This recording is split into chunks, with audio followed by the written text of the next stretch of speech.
اول چې مې زړه نه دی ځيګر نه دی دومره د حاله مې خبر نه دی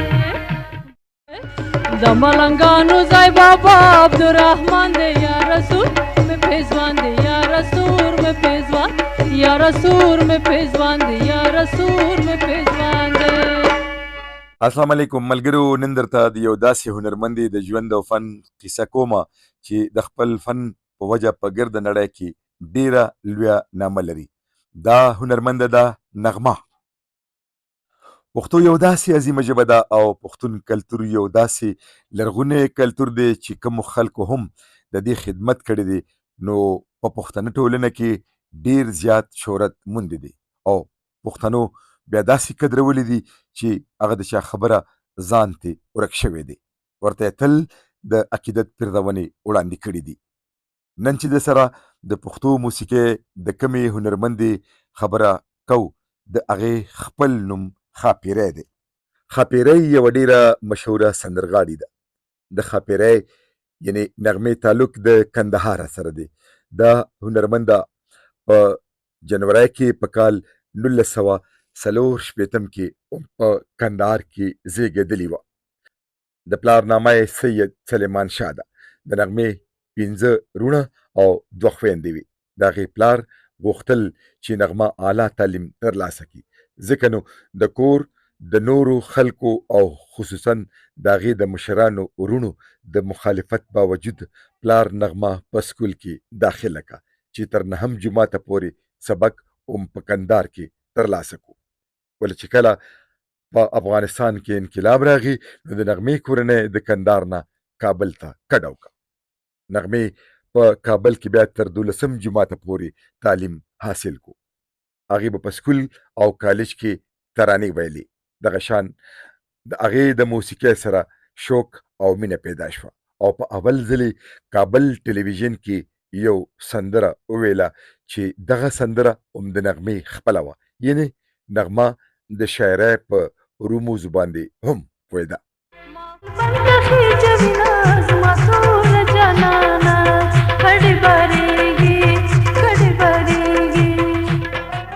دغه نغمه خلکو ډیره زیاته خوښه کړه ځکه چې د هغې اواز هم خوږ او په شکل صورت باندې ډیره ښایسته وه. کله چې د هغې مشر ورور په دې هنر باندې خبر شو نو نغمه یې په کور کې بندي کړه. ډیره وواله، ډیره وټکوله او پلار ته به ویل چې ما خو درته ویلي وو که نه چې دا په سکول کې مه داخله وه. دغه د نامه یې راله خاورې ایرې کړه تر څه مودې پورې هغه په کور کې بندیوانه.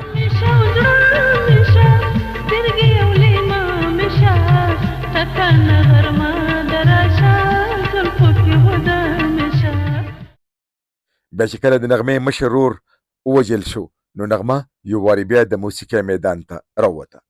د هغې د اواز درز بیا تر لرې لرې پورې خور شو. بیا نغمې په کابل ټلویزیون کې په سوونو سندرې وویلې. دا د کیسټونو دور هم نو نغمې تر 2,500 کیسټونو کې هم سندرې خوندې کړي.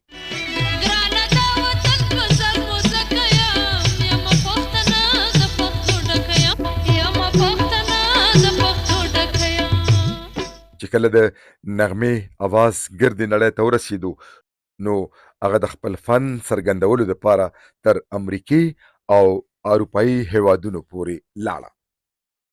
نغمې په کابل ریډیو کې هم بې شمېره سندرې وویلې. دغه دوران کې نغمې د پینده خان چې په منګل باندې یادېدو او د فن سره تعلق و هغه سره د مینې واده وکړو. زما د مینې لیونیا بستا یم زه نما ربره یم لالیه پخلا یم زه نما ربره یم لالیه پخلا یم زه زما د مینې لیونیا. منګل چې خپل نوم یې پینده خانو د لغمان د یوې درنې کورنۍ سره تعلق لرلو. پلار یې ګڼ ودونه کړي د منګل نه علاوه د هغه 21 زامن او 9 لوڼه وې. پلار یې سره د 8 وروڼو ووژلی شو. منګل په موسیقۍ باندې مین او په دې شو کې د مشرانو لخوا ډیر تکلیفونه هم برداشت کړي وو او دغه شان د منګل موسیقۍ سره د تعلق په وجه د هغه پلار او اته رونه ووژل شو. کله چې په افغانستان کې د ډاکټر نجیب حکومت ړنګ شو نو نغمه او منګل پېښور ته راغله. هغې پېښور ټلویزیون کې هم ډېرې نغمې وویلې. رانه منزل پاتې مزل پاته دی چې مې د ژوند د لارې مل پاته دی چې مې د ژوند د لارې مل پاته دی. ولې دلته د نغمې ژوند د خطرو سره مخ شو. هغې به دا متل کولو چې د بارانه تښتېدمه د ناوې لاندې مې شپه شوه، ځکه نو هغې د یورپ مخه ونیوه. د منګل نه دوه زامن دي، د یو نامه خیبر خان او د بل نوم انور خان دی او دوه لونه دي چې د یوې نامه لیمه او د بلې نوم مدینه ده. دغه دوران کې د نغمې او منګل ترمنځ جګړې پیل شوې او خبره په طلاق باندې ختمه شوه.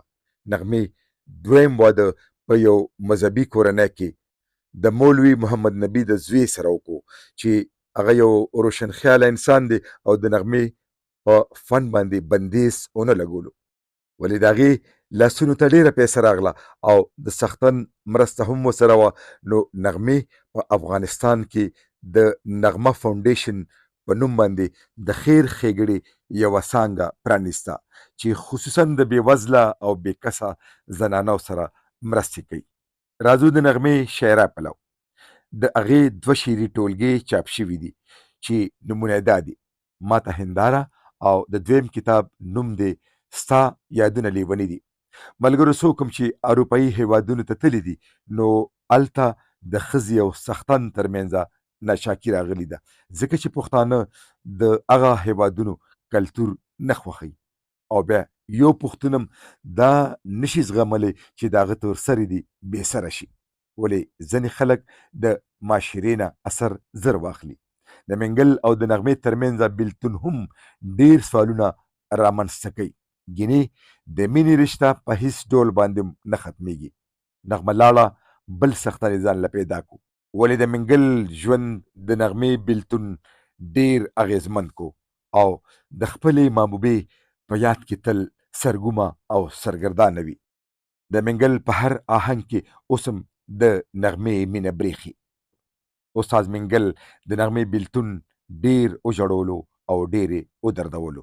بیا هم د بیلتون نه پس هم کله کله د دوی ترمنځ ملاقات کیږي، ولې دغه ملاقات استاد منګل لا په غم اخته کړي. الله دې د چا د مینې کور هم نه ورانوي، امین. دا وه د یوې هنرمندې نغمې چې خپل نوم یې ښاپیری و، د ژوند او فن قصه. لیک او راوي محمد اسلم، تکنیکی مرستیال اسامه اسلم، پیشکش حاجی اسلم آفیشل. په آخر کې یو خواست او هغه دا چې دا چینل ارومرو سبسکرایب کړئ او لینک د ملګرو سره شیر کړئ. نو تر بلې خپرونې د لوی الله په امان.